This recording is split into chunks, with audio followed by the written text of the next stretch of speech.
Yes. Urashatabaka. À ma peur, je sais que tu peux tout. Je prie au nom de Jésus. Bénis nos vies ce soir. Bénis nos vies ce soir. Bénis nos vies ce soir. Que ta grâce accompagne ce message. Parle-nous. Bénis ceux qui sont dans cet auditoire. Bénis ceux qui sont en route. Bénis les internautes. Que ta grâce soit avec nous en toutes choses. Au nom de notre Seigneur Jésus-Christ, nous avons ainsi prié. Amen. On acclame le Seigneur. Amen, amen. Que le Seigneur nous bénisse abondamment. Je vous salue au nom de Jésus. Pouvons-nous nous saluer mutuellement? Aidez-moi à saluer la merveilleuse personne qui est à vos côtés. Que le Seigneur vous bénisse. Je nous prie d'ouvrir nos Bibles. Psaume chapitre 24, du 7e au 10e verset. Psaume de David, chapitre 24, du verset 7 au verset 10. Merci. Merci, merci. Psaume de David. Psaume de David. Du verset 7 au verset 10. Lisons ensemble 1, 2, 3, go. Portes, élevez-vous l'un-tout. Élevez-vous, portes éternelles, que le roi de gloire fasse son entrée. Qui est ce roi de gloire? L'Éternel fort et puissant. L'Éternel puissant dans le combat. Portes, élevez-vous l'un-tout. Élevez-le, portes éternelles, que le roi de gloire fasse son entrée. Qui donc est ce roi de gloire? Éternel des armées, voilà le roi de gloire. Parole du Seigneur. Je nous prie de regagner nos places. Que Dieu bénisse sa parole. Bien-aimés dans le Seigneur, comme je l'ai dit le mercredi par la grâce de Dieu, ce soir je vais clôturer avec notre série d'enseignements sur Pasteur, que dois-je faire pour vivre ma destinée? Et déjà le dimanche, je vais introduire avec une nouvelle série d'enseignements sur le petit renard qui ravage le vigne. Bien-aimés dans le Seigneur, de prime abord, il y a beaucoup de choses que nous avons partagées par la grâce de Dieu. Et à titre récapitulatif, je ne saurais pas revenir sur ce que nous avons dit depuis le début de cette série d'enseignements parce que c'est beaucoup de choses. Mais je crois que ce que nous devons retenir, c'est que nous l'avons dit que aucun homme sur terre n'est venu en tourisme. Dieu a un plan pour chacun d'entre nous. Dieu a une mission avec chacun d'entre nous. Et pour cela, vivre une vie au standard élevé, nous l'avons dit que ce n'est juste pas question de volonté. Parce que beaucoup de gens aujourd'hui pensent avoir la volonté, alors que cela n'est que des souhaits.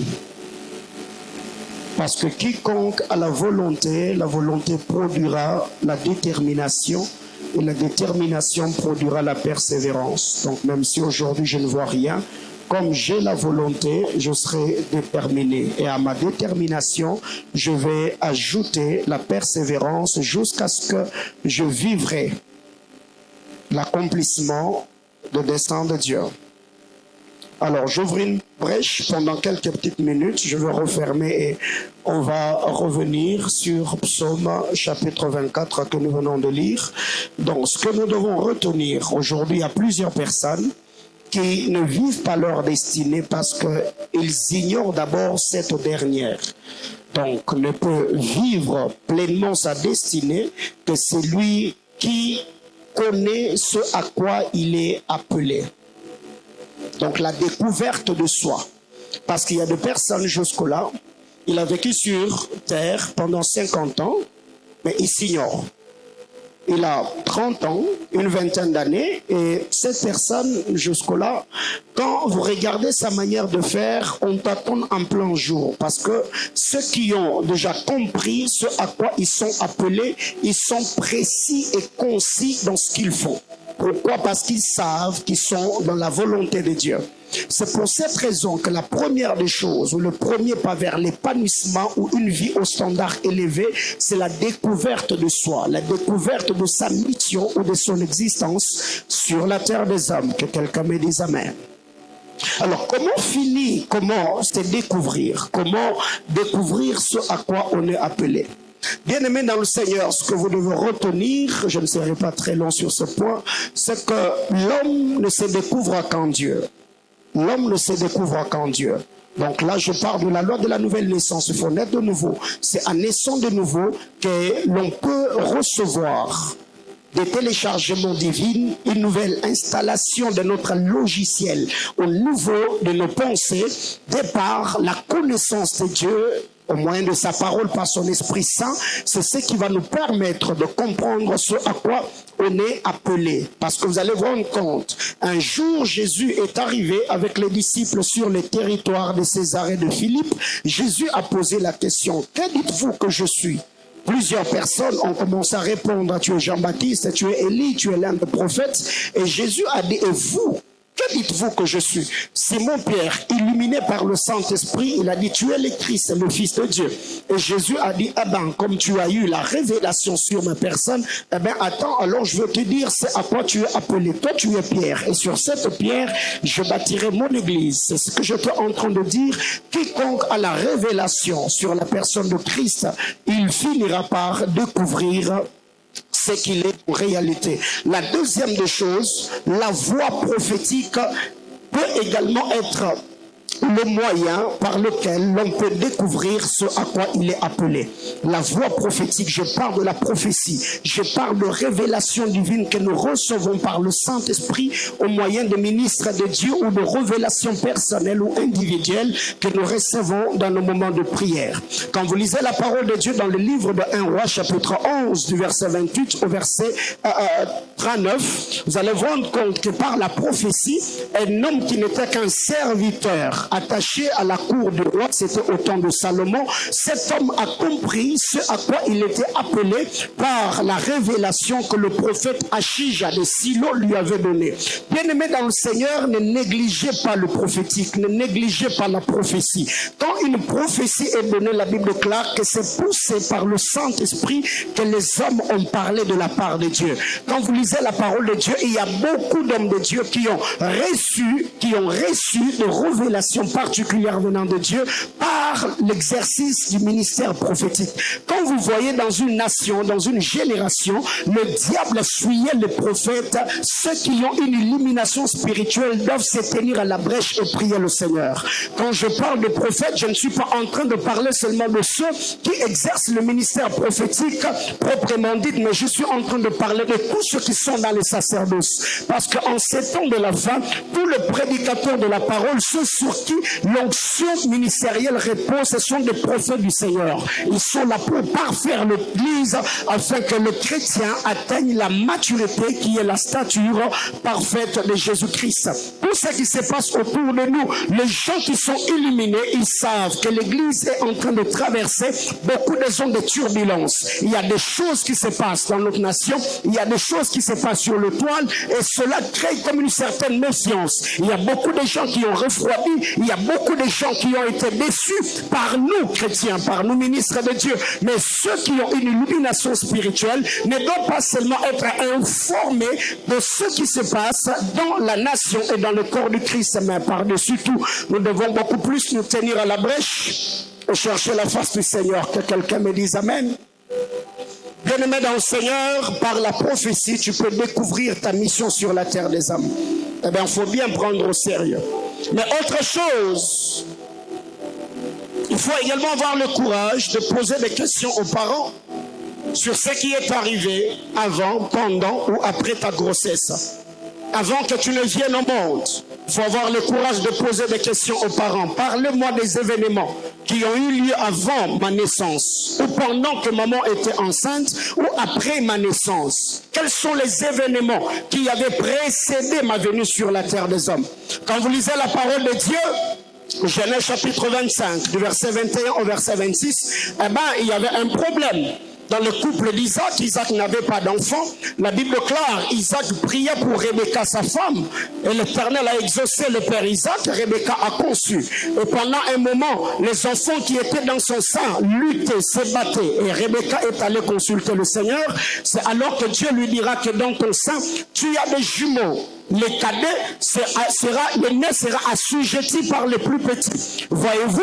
Donc si dans le parcours de Jacob et Ésaü, il y a certaines choses qui arrivent, au lieu de se battre, rentrez d'abord à la source, posez des questions à Rebecca. Maman, qu'est-ce qui s'était passé avant que nous ne venions au monde? Rebecca peut vous dire ce que Dieu lui avait donné comme révélation et ça situera chacun selon les contextes de ce que nous sommes en train de vivre. Et cela sera bénissant. Quand vous allez dans la parole de Dieu, Luc chapitre 1er, du verset 5 au verset 17, la mission de Jean-Baptiste, s'il voit un bon nombre de choses arriver, eh ben, il doit rentrer à la source, il doit poser des questions à Zacharie, il doit poser des questions à Élisabeth afin que le Seigneur, que ses parents plutôt, puissent lui dire ce qui était arrivé et de la manière dont l'ange était apparu à Zacharie alors qu'il était en train d'officier dans le temple. Que dire de Samson, Juge chapitre 13 du verset 2 au verset 6. Bien-aimés dans le Seigneur, ces genres de choses, aujourd'hui, il y a un sérieux problème, c'est que les parents n'ont plus le temps de communier, de communiquer, de dialoguer avec leurs enfants. Eh bien, il y a des enfants comme ça qui n'arrivent pas à comprendre la raison de leur existence sur la terre des hommes. Seulement, papa et maman, même quand l'enfant était encore dans le sein, ils n'ont pas prêté attention aux événements qui se passaient autour d'eux. C'est pour cette raison, vous qui êtes encore célibataire, prenez ces choses au sérieux et le Seigneur vous fera grâce. Que quelqu'un me dise Amen. Pas seulement Samson, mais aussi Marie, mère de Jésus. Il y a des choses que l'ange Gabriel lui avait dites. Avant que Jésus ne vienne au monde, même les déclarations, les paroles prophétiques libérées par le prophète Siméon, Jésus est encore tout petit. Je crois que Marie avait gardé cela, elle avait imprimé cela, afin de pouvoir donner de l'orientation à l'enfant. Troisièmement, il faut prendre sérieux le songe. Il faut prendre au sérieux le songe que nous faisons. Il faut prendre cela au sérieux. Comment est-ce que Joseph a découvert qu'il allait régner? C'est dans le songe. Le Seigneur est venu. Il a donné un bon nombre de révélations à Joseph. Il a vu le soleil, la lune, les étoiles qui se prosternaient. Il a vu les gerbes alors qu'il était dans les champs avec ses frères. Je suis dans Genèse chapitre 37. Il faut prendre au sérieux ce que vous voyez quand vous êtes endormi sur votre couche. C'est pour cette raison que Job 33, 14 à 16, la Bible clare, répondant, Dieu parle d'une manière, tantôt d'une autre. Quand les hommes sont endormis sur leur couche dans un profond sommeil, eh ben, l'Éternel leur parle en leur donnant des avertissements. Quatrième des choses, tu peux découvrir ce à quoi tu es appelé parce que tu fais aisément. Le talent inné, le fardeau qui t'anime, peut être un signe indicateur de ce à quoi tu es appelé. Exode chapitre 2, le verset 11. La mission de Moïse nous est présentée avant même qu'il ne rencontre Dieu au buisson ardent. Quand il a vu l'Égyptien qui était en train de malmener l'Israélite, ce qui était en lui, les entrailles ont tressailli. Il a intervenu. Même quand l'autre Israélite n'avait pas compris que le Seigneur avait suscité Moïse pour leur délivrance. Le talent inné, ça peut être un signe indicateur ou révélateur de ce à quoi tu es appelé. Ce que tu fais aisément. Qu'est-ce que tu fais aisément dans la vie? Bien-aimés dans le Seigneur, c'est pour cette raison, autour de nos pères, beaucoup n'étaient pas licenciés, beaucoup n'avaient pas fait la maîtrise et tout ce qui va avec. Mais au moins, ces gens faisaient les études dès par leur instinct, leur talent. C'est ainsi qu'on avait autrefois des ateliers de menuiserie, de maçonnerie, de médisterie et tout ce qui va avec. Voyez-vous donc, le fardeau, le talent que la personne avait, cela orientait même les études que la personne allait faire. Pourquoi? Parce que c'était le fardeau qui l'animait. Par le talent inné, tu peux découvrir ce à quoi tu es appelé, mais beaucoup plus par l'illumination spirituelle. Cinquièmement, et c'est là même que je m'arrête avant de basculer dans le texte du jour. Il faut prêter attention aux actes prophétiques que posent les parents ou encore les hommes de Dieu. Il faut prêter attention aux paroles de grâce, paroles prophétiques, aux actes prophétiques que posent les autorités que Dieu a établis sur nous. Quand vous lisez la parole du Seigneur, dans 1 Roi chapitre 19, le verset 19 et le verset 20, Élie arrive là où Élisée était en train de labourer avec le bœuf de son père, Shaphat d'Abel Méhola. La Bible déclare, Élie a pris son manteau, il a jeté le manteau sur Élisée. Et Élisée a compris que le Seigneur l'appelait pour qu'il soit le successeur de Moïse. Il faut prêter attention aux actes prophétiques. Quand Jacob arrive en Égypte, il a pris la main droite, il a posé sur le plus petit des fils de Joseph et il a pris la main gauche, il a posé sur l'aîné. C'était un signe prophétique qui annonçait que le plus petit allait être plus grand ou il allait assujettir son grand frère. Donc par ces 5 choses, la liste est exhaustive bien sûr comme je venais de le dire tantôt, mais par ces 5 choses, tu peux découvrir ce à quoi tu es appelé. Bien-aimé dans le Seigneur, pour ce soir, le texte que nous venons de lire, le psaume chapitre 24, du verset 7 au verset 10, je l'ai toujours dit, il y a des choses que tu dois faire pour avoir une vie au standard élevé. Et si nous sommes en train de parler de la destinée, bien aimé dans le Seigneur, vivre sa destinée n'est pas synonyme d'être millionnaire. Vivre sa destinée n'est pas synonyme d'être milliardaire. Vivre sa destinée veut dire travailler au dessein de Dieu, accomplir la mission que Dieu nous a assignée sur la terre. Ça peut être cette mission, tu peux l'accomplir en vivant au Congo sans pour autant que ta renommée puisse traverser les frontières. Mais en le faisant, tu es dans la volonté parfaite de Dieu. Alors qu'est-ce qui arrive très généralement? Beaucoup d'entre nous pensent que marquer sa génération, c'est avoir des résultats visibles ou palpables devant les hommes. Non. Il y a des hommes dans l'histoire du réveil qui ont fait un bon nombre de choses. Aujourd'hui, quand on parle d'eux, on parle d'eux en termes de puissance, en termes de guérison, mais en termes de bienfaisance, en termes de leur libéralité, en termes de leur assistance aux personnes en danger. Donc pour cela, vous devez retenir que avoir une vie au standard élevé ou vivre sa destinée n'est pas synonyme d'être millionnaire, mais encore être milliardaire, mais c'est accomplir le plan de Dieu. Et la Bible déclare David en son temps, après avoir servi au dessein de Dieu, il s'est reposé bien avec ses pères. Vivre sa destinée, c'est entrer dans son héritage. Vivre sa destinée, c'est entrer dans son héritage. Parce que nous l'avons dit que sur la terre des hommes, nous avons une destinée à 2 volets. Premièrement, le centuple dans ce siècle et la vie éternelle dans le siècle à venir.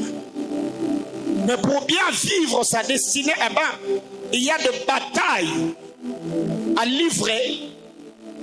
Mais pas seulement livrer de batailles, mais nous devons également remporter les batailles que nous avons livrées. Bien-aimés dans le Seigneur, quand vous lisez la parole de Dieu, Israël au temps de Josué devait conquérir le pays de Haï. Et quand ils sont partis, bien sûr, ils ont livré la bataille, mais après, on les avait vaincus.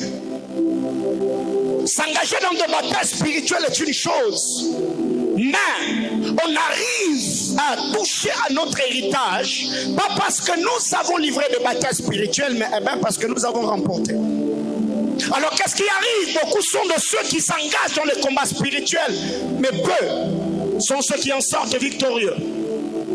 Alors le problème n'est pas livrer de bataille, mais le problème c'est de le remporter.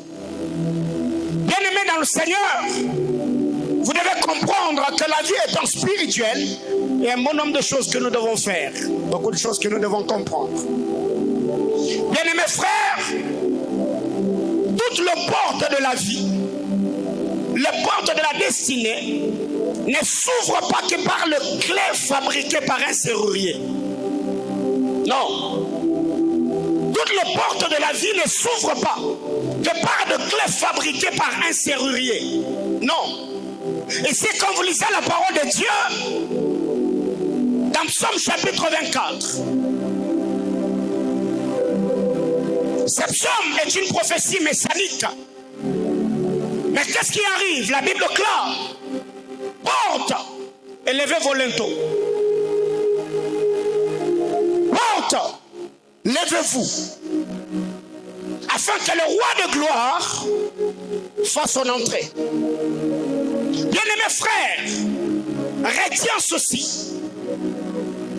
Tout ce qui se fait sur la terre des hommes, les années ont des portes, le mois ont des portes, les semaines ont des portes, les jours ont des portes, les familles ont des portes, l'homme a des portes sur son corps, la femme a des portes sur son corps. Eh bien, aujourd'hui, je ne suis pas en train de parler de portes spirituelles ou de veille de la nuit, mais au moins, tu dois retenir que tout le marché a des portes, chaque ville a des portes, chaque famille, chaque maison, il y a des portes partout. Mais eh bien, ici, il y a une chose qui arrive, ce que vous devez retenir, c'est que le monde spirituel est un monde de communication. Le monde spirituel est un monde de communication. Quand vous lisez la parole du Seigneur dans Psaume chapitre 19, du verset 3 au verset 5, vous allez vous rendre compte que nous sommes dans un monde de communication. La Bible déclare: un jour instruit une autre, une nuit informe à l'autre nuit. Un bon nombre de choses, c'est que nous sommes dans un monde d'information. Bien-aimé dans le Seigneur, quel est le message que Mars a passé à avril à ton sujet?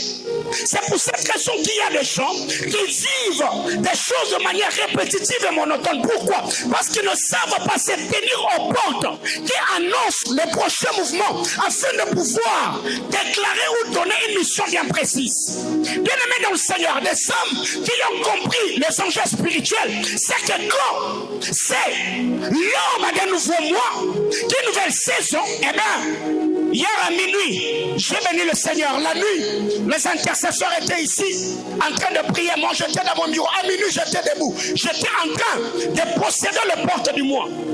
J'ai parlé, j'ai prié, j'ai commandé au mois. Mais pendant que les autres sont en train de posséder leur mois, eh bien, toi tu étais sur ton lit, en train de réfléchir. D'autres même à minuit étaient sur les réseaux sociaux, en train de chatter. Bien-aimés, nous sommes dans un monde de communication. La Bible clare, les jours informent à l'autre jour. La nuit instruit l'autre nuit. Alors la question que je me pose, quel est le message que 2021 avait donné en 2022 à ton sujet? Quel est le message que Mars a donné en avril? Et quel est le message qu'avril donnera au mois de mai? Bien-aimés frères, étant dans une telle juridiction, eh bien, il y a des choses qu'il faut comprendre. Donc, la porte du jour,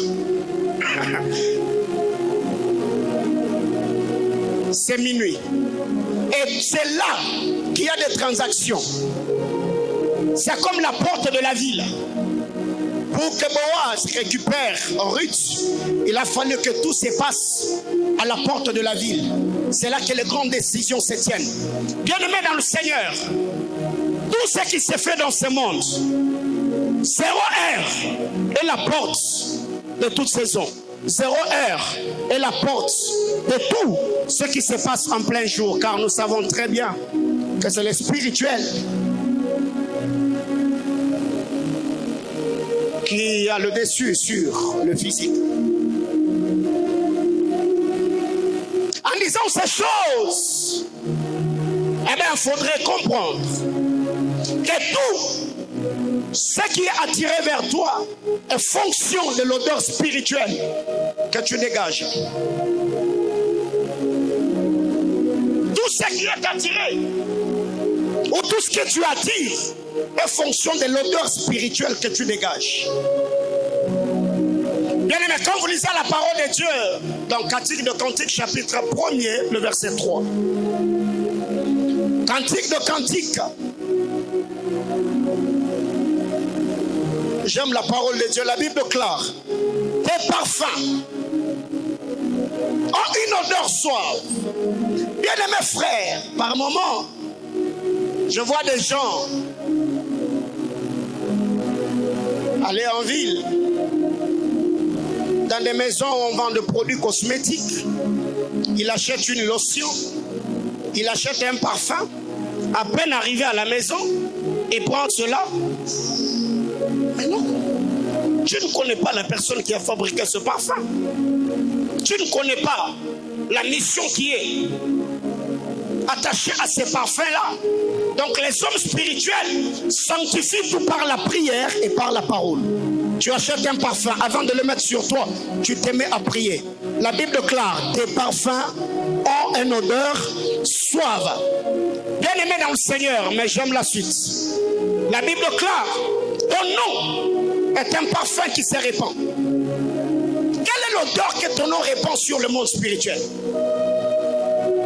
Il y a des gens à Kinshasa, tu vois quelqu'un, bon, eh bien, je ne suis pas en train de parler sur l'influence des noms, mais j'ouvre une parenthèse. Quelqu'un qui porte le nom, et quand vous traduisez son nom, de manière littérale, vous vous rendez compte que son nom n'est pas bon. Moi, j'ai une tante maternelle, la petite sœur à ma mère, elle s'appelait Bilumbu. Bilumbu qui veut dire problème. Et je vous dis, cette tante, depuis que moi je l'ai connue, elle est allée de problème en problème, de mariage en mariage. À un moment donné, il y a un don spirituel de prophétie qui s'était manifesté de manière spectaculaire. Et je vous dis, avec les dons, il y a eu encore des problèmes, plus que tout ce qu'elle avait connu dans sa vie. Et au jour d'aujourd'hui, elle est à Kinshasa, vivant avec sa sœur, ma mère. Bien-aimé dans le Seigneur, la Bible déclare: ton nom est un parfum qui se répand. Donc, c'est pourquoi le jeune fille t'aime. Donc l'amour que Salomon recevait, il recevait son amour de par l'odeur que répandait son nom. Comment expliquer que toi tu es jeune fille, mais dans ta vie, il n'y a que des hommes mariés qui te courent derrière? Quelle est l'odeur que tu dégages? Comment expliquer que partout toi tu arrives avec tes dossiers, quand tu les déposes, personne ne t'engage? Quelle est l'odeur spirituelle que ton nom répand? Parce que nous sommes dans un monde d'attraction. Tout ce qui est attiré vers toi, cela est fonction de l'odeur spirituelle que tu dégages. Qu'est-ce qui a fait que Jacob reçoive la bénédiction de son père? C'est l'odeur que les vêtements d'Ésaü dégageaient. Et quand Jacob, Isaac se met à bénir Jacob, il dit: les vêtements, l'odeur de tes vêtements est comme l'odeur d'un champ que l'Éternel a béni. Bien-aimé dans le Seigneur, il y a des gens dans cette vie, il a mis un très bon parfum, mais sur le plan spirituel, il sent mauvais. Parce que ton image est entachée, ton image est salie. Et vous devez savoir la première des choses, quand le diable voudra détruire ta vie dans le monde physique ou réel, il commencera d'abord à t'essuyer sur le plan spirituel. Eh bien, tous les scandales que vous voyez, ça n'a pas commencé dans le physique. Le diable a fini le travail dans le monde spirituel après pas. Il passe dans la phase exécutoire et il y a tout ce que nous voyons. Bien-aimés frères, c'est pourquoi des hommes spirituels sécurisent l'odeur de leur nom. Sécurise leur parfum spirituel. Et quand je parle du parfum spirituel, je ne parle pas du parfum que tu as mis. Je ne parle pas du parfum que j'ai mis. Bien aimé, il y a des gens, il est loin, mais son onction est essuyée. Il y a des gens comme ça, tu sens bon, mais les femmes ne t'approchent pas. Regarde dans ton environnement, tu te rendras compte que les gens que tu approches, ces gens-là viennent en fonction de l'odeur spirituelle que tu dégages. Et c'est pour cette raison maintenant qu'il y a des gens qui ont compris ces choses. Ils vont chez les marabouts, on prend un parfum, on le travaille. Et quand il met le parfum partout, il arrive si c'est une jeune fille et que je ne sais pas, elle a besoin d'attirer les hommes d'une certaine classe et les hommes le courent derrière. Quand c'est quelqu'un qui a besoin peut-être d'avoir des contrats, il suffit qu'il mette ses parfums-là. Quand il arrive quelque part, directement les portes. Bien aimé, la vie est spirituelle, frère. La vie est spirituelle. Alors, chose étonnante, c'est que quand je vois la manière dont le chrétien vit, je me dis, est-ce qu'ils comprennent comment fonctionne le monde spirituel? Un homme spirituel, qu'est-ce qu'il fera? Ça mettra à prier, Seigneur, je sécurise mon odeur spirituelle. J'attire telle chose, j'attire telle chose, j'attire telle chose. Parce que ceux qui viennent vers toi est fonction de ton identité spirituelle. Que quelqu'un me dise Amen. Il y a même des gens aujourd'hui qui vont acheter certains savons chez certains marabouts. On travaille le savon et quand la personne se lave avec. Il y a des gens par moment qui prennent, qui achètent, je ne sais pas, de l'eau. Et quand ils prennent cette eau-là, ils se lavent. Il y a, je ne sais pas, des histoires qui partent. Voyez-vous? Nous, quand on grandissait en ces temps-là, il n'y avait pas beaucoup de morgues comme aujourd'hui. On embaumait des gens avec des parfums qu'on appelait en ces temps l'amarrage. Je ne sais pas si maman Chantal va se souvenir. C'était vraiment un petit parfum comme ça, mais ça avait une odeur piquante. Et quand on mettait ces parfums-là, donc ces parfums-là avaient pour rôle d'atténuer le parfum qui dégageait le cadavre. Cette odeur nauséabonde que le cadavre dégageait, quand on mettait le marrage dans le cercueil de la personne qui est décédée, eh ben, c'est le marrage qui prenait le dessus. Alors il y a des gens comme ça. Tu es allé acheter un parfum quelque part sans pour autant sanctifier le parfum. Et depuis que tu as mis ce parfum-là, rien ne va. Il y a d'autres personnes, tu as acheté une lotion quelque part. Je sais pas, une lotion. Tu as utilisé la lotion et depuis que tu l'as utilisée, toutes les portes te sont fermées. Bien mes frères, soyez sérieux et prenez vos vies au sérieux. Parce que tous ceux qui se vendent au marché, vous ne savez pas les intentions de ceux qui les vendent et la mission qu'on a qui est attachée à cela. Il y a les étoiles de gens qui sont bloqués par certaines personnes parce que toi tu as seulement acheté le parfum. Et c'est pour cette raison que toute fois que j'ai béni le mariage ici, je sanctifie les anneaux en disant à Dieu, la personne qui les a conçus, si il a attaché à ses alliances certaines paroles négatives, je fais tomber cela. Alors, j'étais en train de dire, eh ben, que toutes les portes de la vie ne s'ouvrent pas seulement par de clés fabriquées par un serrurier. Nous sommes dans un monde de communication. La deuxième des choses, j'étais en train de dire que tout ce qu'on attire est fonction de notre odeur spirituelle. Cantique de Cantique, chapitre 1er, le verset 3 que nous venons de lire. Tes parfums ont une odeur suave. Ton nom est un parfum qui se répand. Bien aimé, vous ne savez pas la manière dont j'ai pris pour mon nom. Tous les jours de ma vie, j'ai pris pour mon nom. J'ai béni mon nom. Je sanctifie mon nom. C'est pourquoi les jeunes filles t'aiment. Pourquoi on t'aime? Parce que ton nom est un parfum qui se répand. Bien aimé, priez pour vos noms. Sanctifiez vos noms. Bénissez vos noms. Attachez à vos noms les paroles de grâce. Et bâtissez même des hôtels pour vos noms.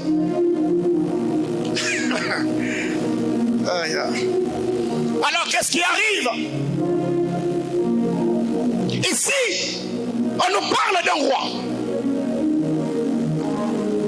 Le roi est accompagné par une troupe. Et devant le roi, il y a le héros. Le héros est devant. Et c'est celui qui est en train de proclamer la victoire de ces grands rois. Quand le héros arrive devant la ville, il a trouvé que les portes de la ville étaient fermées.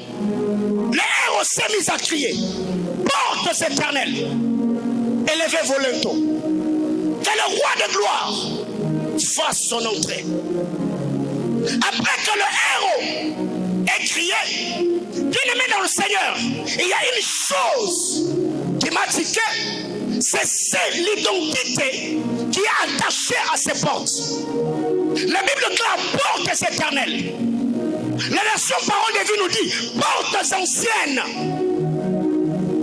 Dans nos versions, on parle des portes antiques. Quand le héros arrive devant les portes éternelles, sur le tour de la ville, il y avait des sentinelles qui veillaient sur l'ouverture et la fermeture des portes. Et quand le héros se met à crier, lui s'est adressé aux portes. Mais les sentinelles qui veillaient sur les portes ont posé la question: qui es-tu, toi qui viens demander aux portes de s'ouvrir? Qui est ce roi de gloire qui doit entrer? Le héros répond: bien-aimés frères, quand vous vous mettez à lire cette portion d'écriture, eh bien vous allez vous rendre compte, la vie est faite de beaucoup de réalités. Psaume 24. Portes éternelles, élevez vos linteaux, que le roi de gloire fasse son entrée. La première des choses, c'est que les portes sont éternelles. Les portes sont anciennes. Bien-aimés, écoutez, les choses auxquelles tu es confronté aujourd'hui, eh bien, ça n'a pas commencé avec toi. Il y a certaines portes que nous avons trouvées verrouillées depuis des siècles. Il y a certains hôtels qu'on a trouvés dans nos familles, bâtis depuis des siècles. Et toi, quand tu arrives, eh ben, ce n'est pas parce que tu as dit hôtel, démolis-toi que l'hôtel va se démolir. Mais non, ici, le problème n'est pas seulement lié à l'ordre qui est donné, mais aussi à l'identité de la personne qui donne de l'ordre. Le héros est là devant. Portes éternelles, élevées vos linteaux, que le roi de gloire fasse son entrée. À l'ordre donné est attachée l'identité de celui qui doit entrer. Porte, élevez vos linteaux, c'est l'ordre que le héros donne. Mais pourquoi vous devez élever vos linteaux? Pour que le roi de gloire fasse son entrée. Malgré l'ordre donné par le héros, malgré l'identité de celui qui doit entrer, la sentinelle n'a pas fléchi.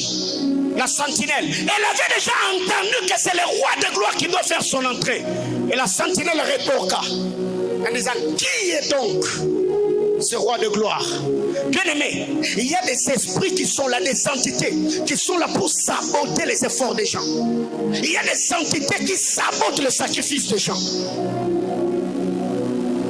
La sentinelle s'asseyait toujours sur les murs pour contrôler l'ouverture et la fermeture, mais aussi pour voir ce qui était en train de venir dans la ville. C'est pour cette raison que dans le livre d'Ésaïe, la question est posée à la sentinelle. Sentinelle, que dis-tu de la nuit? La sentinelle a répondu en disant: le matin arrive. Pourquoi? Parce que c'était le rôle que la sentinelle était censée jouer sur une ville. Mais ici, la sentinelle, après avoir entendu, la sentinelle a voulu saboter la dignité ou l'identité de celui qui devait faire son entrée.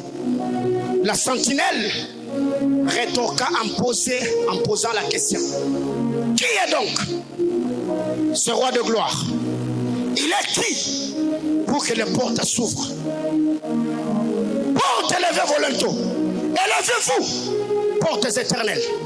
Que le roi de gloire voit son entrée. Bien-aimé dans le Seigneur, ici, comme je venais de le dire, le porte ne devait pas s'ouvrir devant un esclave. Non, le porte devait s'ouvrir devant un roi. Et la fois passée, je vous ai dit qu'on ne fait pas de cadeaux. On ne donne pas de présents à un esclave. Non, non, non, non, non. Les présents, les cadeaux sont faits à un homme libre, à un prince. C'est pour cette raison qu'Israël en Égypte, aussi longtemps qu'ils étaient esclaves, les Égyptiens avaient leur arriéré. Personne ne le payait. Personne ne le récompensait. Personne ne les traitait à leur juste valeur. Mais les jours qu'Israël a reçu sa liberté, sa délivrance, ces jours-là, Israël pouvait se tenir devant l'Égyptien et demander tout ce qu'il voulait. Les Égyptiens fléchissaient et donnaient. Pourquoi? Parce qu'il y avait la récupération de l'identité. Portes éternelles, élevez vos linteaux. Que le roi de gloire voit son entrée. La question est posée. Qui est ce roi de gloire? Bien-aimé frère, comme je venais de le dire, mon bien-aimé, il y a des esprits qui sabotent les sacrifices des gens. Il y a des entités spirituelles qui sabotent les efforts des gens. Et ces esprits ressemblent à Laban. Il a 10 fois changé le salaire de Jacob. Jacob a travaillé pour Rachel. Pendant 7 ans, Laban a saboté les efforts. Il a pris Léa, il l'a mis dans les mains de Jacob. Combien de gens aujourd'hui travaillent d'arrache-pied, fournissent des efforts, mais à la fin, ce que vous avez, c'est le contraire de ce que vous attendiez. Vous n'avez pas de résultats proportionnels aux efforts, aux sacrifices que vous fournissez. Bien-aimés frères, vivre à Lubumbashi n'est pas synonyme d'être accepté par cette terre. Non, non, non, non, non. Il y a des esprits qui sabotent les efforts des gens, qui sabotent le sacrifice des gens. Et pour cela, il faut avoir un mental de métal. Qui est donc ce roi de gloire? J'aime la réponse de ces héros. Le héros répond: l'Éternel fort et puissant. L'Éternel puissant. Pas dans les amusements. Non, non, non, non, non. Il est puissant dans le combat. Bien-aimés frères, je vous ai dit le dimanche que dans cette vie, si tu n'es pas un prédateur, tu seras une proie. Et j'ai pris cet exemple simple en disant quand un enfant vient dans le monde, il se met à pleurer. Et c'est quoi le problème? Oui. Je viens de faire ton entrée dans ce champ de bataille. Mais quand un homme meurt, l'homme ne pleure pas. L'homme ferme les yeux et il part. Pourquoi? Il va dans les lieux du repos. Donc quand un enfant naît, il naît déjà. Tous ceux qui naissent déjà avec la pensée que nous venons dans un champ de bataille. Et pour gagner, pour avoir la vie au standard élevé, eh bien, il y a des batailles spirituelles qu'il faut livrer. Bien-aimés frères, depuis mon jeune âge, je n'ai rien attendu de personne. J'ai appris à me battre. J'ai appris à prier. J'ai appris à m'abandonner entre les mains du Seigneur. Et j'ai appris à façonner ma destinée avec les paroles de ma bouche. Alors si jusque-là, toi, tu attends recevoir quelque chose de quelqu'un, frère, tu vas te retrouver à 40 ans, 50 ans, tu n'as rien fait de ta vie et tu seras frustré. Bats-toi pour avoir la vie que tu dois avoir. Qui est donc ce roi de gloire? Au-delà de l'identité du roi, le héros parle et dit: le roi dont je te parle, il est fort et puissant. C'est pas un moribond, c'est pas un faible, c'est pas un vaurien, c'est pas un foutron. Non, non, non, non. Le roi dont je te parle, il est fort et puissant. Il est l'Éternel puissant dans les combats. Après avoir fait la présentation, le héros reformule le premier commandement qu'il avait donné. Maintenant, je crois que la sentinelle, tu as entendu. Alors porte, élevez vos linteaux. Bien-aimés frères, nous sommes dans un monde de résistance. Tu peux, après avoir parlé, tu sors, tu vis la même chose. Parle encore jusqu'à ce que ça va se décanter. Aïe, aïe, aïe, aïe, aïe, aïe, aïe, aïe, aïe, aïe. Le héros parle, il dit porte, élevez vos linteaux. Que le roi de gloire fasse son entrée. La sentinelle qui veillait sur l'ouverture et la fermeture des portes résiste. Et dit non, non, non, non, non, ça ne peut pas s'ouvrir comme cela. Explique-nous, qui est donc ce roi de gloire? Le héros prend la parole. L'Éternel fort et puissant. L'Éternel puissant dans le combat. Je crois que je vous ai expliqué ce qu'il est. Maintenant, je reprends. Porte, élevez vos linteaux. Élevez-le. Porte éternel. Que le roi de gloire fasse son entrée. La sentinelle réplique. Qui est ce roi de gloire? Les héros changent de formule. L'Éternel des armées. Voilà ce roi de gloire. Bien-aimés frères, je crois qu'au Yoki, nous sommes dans un monde de résistance. Nous sommes dans un monde de balance. Ce n'est pas parce que tu as prié en janvier qu'en février ça va. Non. Tu peux prier en janvier, tu arrives en février, ça te résiste. Mais comme je sais ce que je suis en train de faire, en février, je donnerai le même sort jusqu'à ce que le porte va entendre le son de ma voix et ça va s'élever.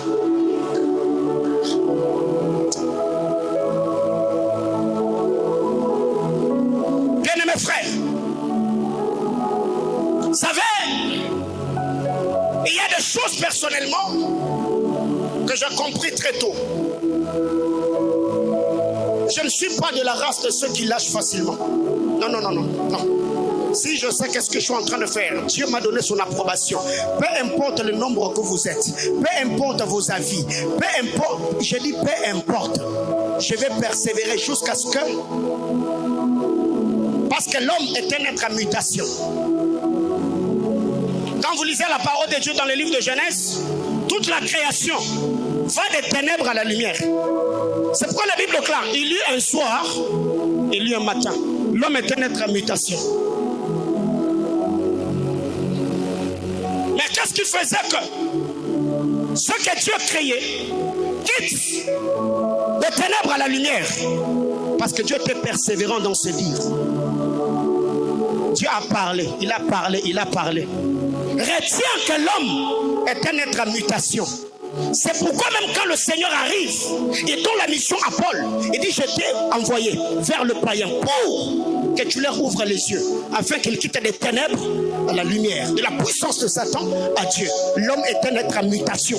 Et pour que tu quittes les ténèbres à la lumière, ne pense pas que tu dois tellement se tenir devant. Porte éternelle, levez vos linteaux et les portes s'ouvrent de soi. Non. Ce sont des batailles spirituelles que tu dois livrer. Alors ce qui est étonnant, c'est de voir qu'il y a des gens comme ça qui veulent que leur vie réussisse seulement parce qu'ils ont la bonne volonté. Et tu n'es pas la race de ces gens-là.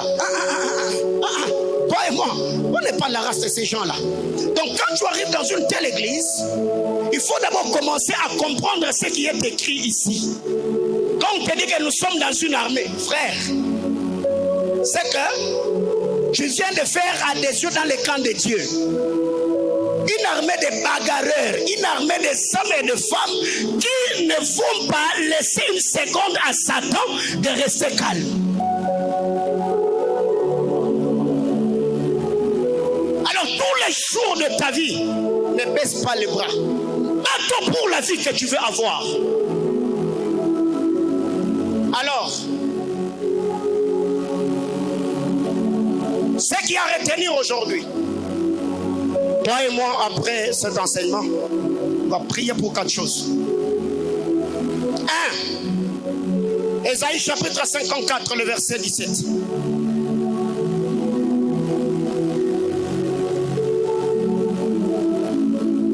Ésaïe 54, le verset 17. La Bible clare. Toute arme forgée contre toi. Toute arme forgée contre toi. Bien mes frères, Satan est un tueur en série. Satan est un tueur en série. Tu sais combien de gens qui avaient des destinées comme toi là, que Satan a empêché d'accomplir ce qui était attaché à leur destinée sur la terre des hommes?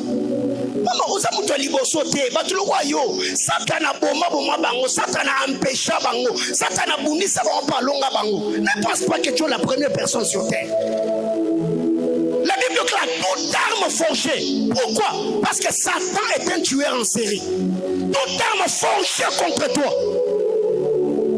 sera sans effet. Et c'est nous qui avons ajouté nul. La Bible déclare sera sans effet. Et nous on dit sera nul et sans effet. Non, la Bible déclare sera sans effet. Sera sans effet. Qu'est-ce que cela veut dire? Toute arme forgée, la Bible ne dit pas toute arme tirée. Non, toute arme forgée. Donc déjà depuis l'usine, Dieu a rendu l'arme inefficace. Même si on venait tirer sur toi, l'arme n'aura pas d'effet.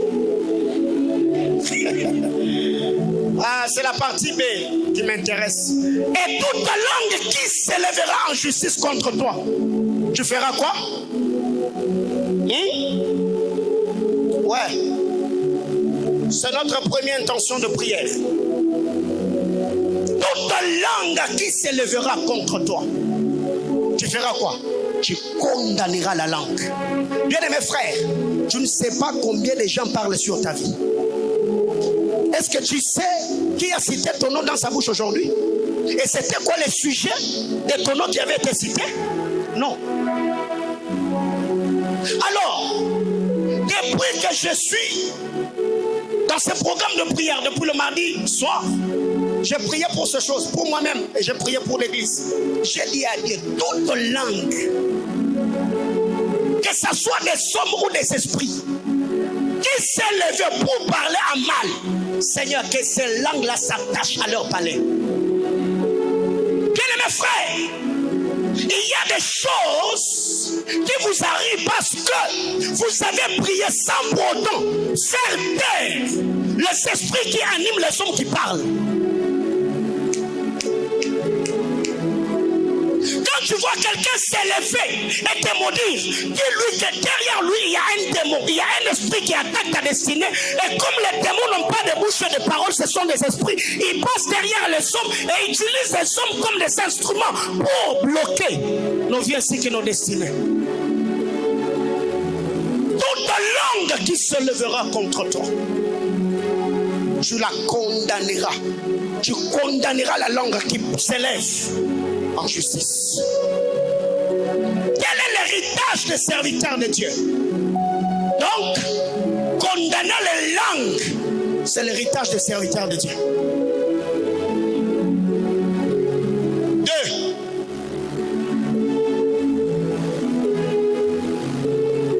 2 Rois chapitre 6, le verset 18. Élisée est dans son coin calme, le roi d'Assyrie envoie des assaillants, des chars et des chevaux. Ils sont encerclés la maison où Élisée habitait. Quand Élisée sort, il dit: Éternel, je prie, fais de moi inaperçu devant ces hommes. Autrement dit, frappe-le d'aveuglement, que personne ne me voie. Bien-aimés frères, j'ai parlé avec plusieurs personnes dans des séances de cure de mes délivrances où quelqu'un te dit: pasteur, tous les jours quand je marche, je sens comme si il y a quelqu'un à mes côtés. Je sens l'ombre de quelqu'un m'accompagner. Esprit de contrôle et de poursuite. Il y a des gens comme ça. Il y a même d'autres personnes qui sont allées plus loin. Où tu as un projet, tu n'as partagé avec personne. Et tu vois quelqu'un venir te parler de la chose. Comment tu as su? Oh, je ne sais pas. Hey, comment tu as su? On est selon la moutou, tes mains et fuité. Esprit de poursuite et de contrôle. Et qu'est-ce qu'Élisée fait? Élisée s'est levé et dit: Abba, j'ai pris, frappe-le d'aveuglement. Ça maintenant, frère, tu peux prier, dire à Dieu: Abba, que mon travail ne soit pas vu. Que mes enfants, même mes fiançailles, même mes études, je ne veux pas que personne le voie. Donc, tous les agents des ténèbres qui travaillent ou opèrent dans ma famille, je les frappe d'aveuglement. Et une telle personne qui fait ce genre de prière vivra la loi de l'exception. Les autres peuvent être vus, mais yo,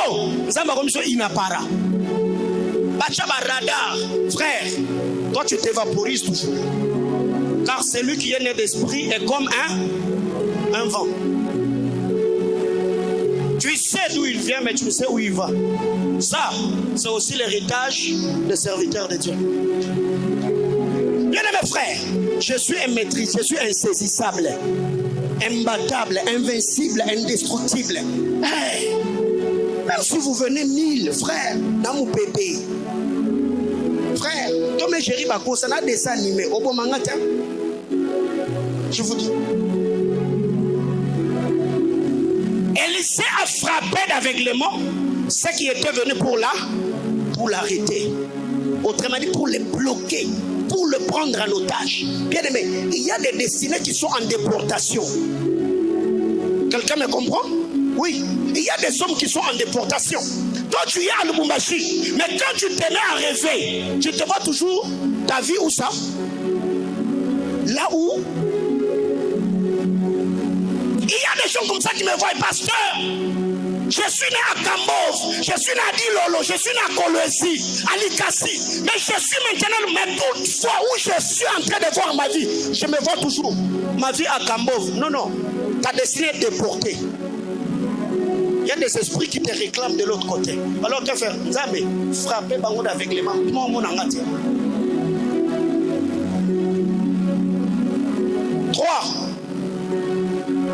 1 Roi chapitre 13, le verset 4. 1 Roi 13, 4. Un homme de Dieu est envoyé à Bethel, parler à l'autel de Bethel, l'autel érigé par Jéroboam. Quand l'homme de Dieu arrive, il maudit l'autel. Et le roi Jéroboam étend la main sur l'autel, comme donna l'ordre en disant saisissez-le. Et la main qu'il a étendue sur l'autel, la Bible déclare, sa main devint comment? Sèche. La main de Jéroboam a séché. Pourquoi? Parce qu'il a étendu sa main là pour toucher un roi. Et moi j'ai prié, j'ai dit à Dieu, Seigneur, toute main noire qui s'est étendue pour porter atteinte à ma vie, que ça sèche. Quoi? Il y a des destinées qui sont touchées, il y a des finances qui sont touchées, il y a des mariages qui sont touchés, il y a des maternités qui sont touchées, il y a des études qui sont touchées, il y a des nations qui sont touchées. Et quand tu te mettras prêt, tu diras quoi? Seigneur, que je récupère. Non, avant de récupérer, il faut sécher la main. Vous savez, quand vous lisez la parole de Dieu, Marc chapitre 9, un père vient avec son fils qui était lunatique. Cet enfant s'est jeté dans l'eau et dans le feu. Quand Jésus a chassé l'esprit de sourdité et l'esprit de mutite, parce que l'enfant était muet, l'enfant était sourd. Jésus a chassé l'esprit de sourdité, il a chassé l'esprit de mutite. Mais j'aime la manière dont Jésus conclut sa prière. Jésus dit, esprits impurs, je vous chasse dans ce corps et ne revenez plus jamais. Chasser un démon est une chose, fermer la porte par laquelle le démon était entré en est une autre. Beaucoup sont ceux qui chassent, mais peu sont ceux qui ferment les portes d'entrée. Jésus, quand il regarde, il dit, démon, je te chasse de ce corps et ne reviens plus jamais. Ça, c'est la maturité.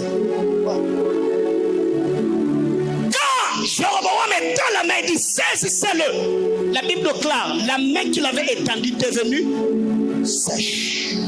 Il y a des mains qui doivent sécher. Ouais. Il y a une main qui a touché à ton onction, une main qui a touché à ta réputation, il y a une main qui a touché à ta dignité, frère. C'est une prière que l'on va faire ce soir. Seigneur, que toutes les mains qui ont touché à mes finances sèchent.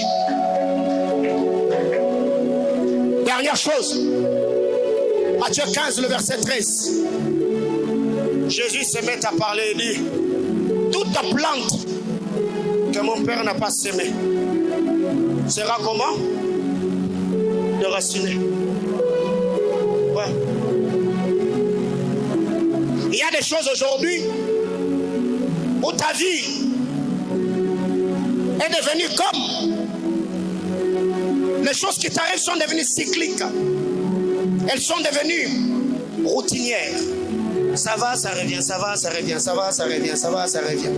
Tu as prié en janvier, mars, avril, tu es calme. En mai, ça revient encore. Non, non, non, non, non, non. Il y a un point de contact quelque part.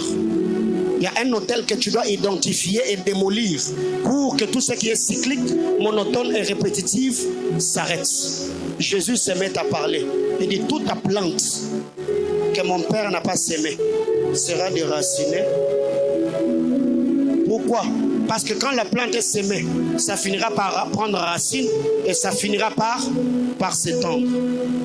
Bien-aimés frères, je vous ai toujours dit que si tu vois un homme avoir ce que tu n'as pas, avoir une vie que tu n'as pas, au-delà de la grâce de Dieu, dis-toi qu'il a des choses qu'il a comprises que toi tu n'as pas encore compris. Il a des batailles qu'il a livrées que toi tu n'as pas encore livrées. Donc, aller à l'église, bien aimé frère, on doit par moment arrêter, on doit arrêter par moment ces aventures. Où on dit chasser les démons. Et tu ne sais même pas quel type de démon tu as. Chasser les démons. Je chasse. Tu chasses quel démon? Et toi-même qui chasses les démons, tu es où? Tu es qui? Et si tu as vu que malgré l'ordre donné par le héros, malgré l'identité de ce roi, la sentinelle a résisté. Elle a dit, qui est donc ce roi de gloire? Quel sabotage! Alors maintenant, toi, tu penses, parce que tu vas à l'église, parce qu'on t'a donné une prophétie, que ça va. Ça va pas. Frère, ça va pas. Oui, ça va pas. Et il y a d'autres personnes qui ont reçu des prophéties comme toi. Ils les ont saluées de loin. La Bible déclare. Ils ont salué les promesses de loin. Les promesses étaient à eux. Même Abraham le père, il a salué certaines promesses de loin. Il n'a pas touché ce que Dieu lui avait dit. Ce n'est pas que Dieu est menteur. Dieu avait dit, frère, je vivrai ce que Dieu m'a dit. Moi, je le vivrai. Je te dis, moi je vivrai. Frère, moi je vivrai ce que Dieu m'a dit. Pourquoi? Parce que je me dis, non, Dieu ne m'a pas donné ces promesses-là comme héritage pour les enfants. Non, il me l'a donné d'abord moi. Mes enfants vont jouir de ce que Dieu m'a dit, mais d'abord moi. Moi. J'ai fini mon message.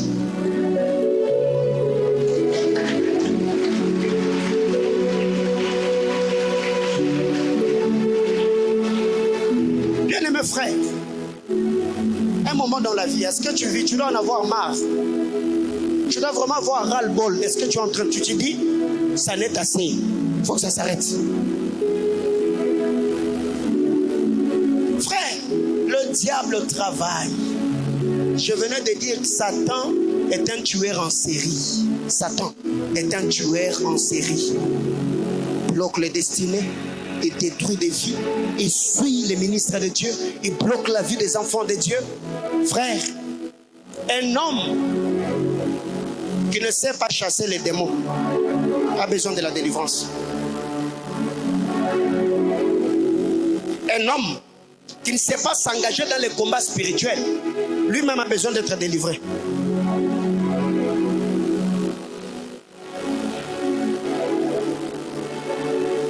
Cette vie, les choses ne vont pas venir à toi sur un plateau. On vient, on te le donne. Non. C'est par ton épée que tu auras ton pain. C'est par l'épée que tu auras le pain. Isaac, Genèse 27, le verset 40, il a dit cela à Isaïe son fils. C'est à manier ton épée que tu auras accès au pain. Donc, si tu n'utilises pas ton épée, tu vas crever de faim. Bien-aimés frères, dans cette vie où l'homme est égoïste, centré que sur lui-même, et toi tu veux que quelqu'un d'autre puisse travailler à ta place, non. Il faut te battre pour avoir la vie que tu veux avoir. La vie de tes rêves là est derrière le combat spirituel. Il faut suer, il faut transpirer, il faut t'énerver, il faut renverser il faut démolir les autels en casse. Tu démolis. Pourquoi? Parce que quiconque ne livre pas de combat spirituel, il est en train de laisser des dettes et des autels qui vont réclamer ses enfants. Alors, moi je ne suis pas de ces gens-là. Non. Le plus grand combat de ma vie, je ferai ce que David a fait. Il avait acheté la moitié des matériels, beaucoup de choses qui devaient être utilisées pour la construction du temple. David a laissé ça à Salomon. Salomon est venu ajouter que d'autres choses. Donc moi je ne vais pas laisser des problèmes à mes enfants après mon départ sur cette terre. Non, je ne suis pas comme le fils des prophètes. qui a laissé des dettes à sa femme, lui, il est parti se reposer dans les seins d'Abraham et les enfants sont restés derrière avec des dettes. Non, non, non. Il ne faut pas avoir cette mentalité-là. Tu es jeune fille, livre-toi dans les combats spirituels. Même les enfants que tu auras une généalogie de bagarreurs et de chasseurs de démons. Lève-toi, on va prier.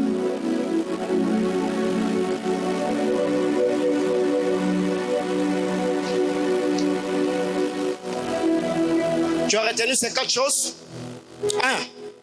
Tu vas prier en condamnant toute le langue qui s'élève contre toi. 2. Tu vas frapper d'aveuglement tout esprit, toute entité qui poursuive ta vie. 3. Tu vas faire sécher toute main qui s'est étendue contre ta destinée. 4.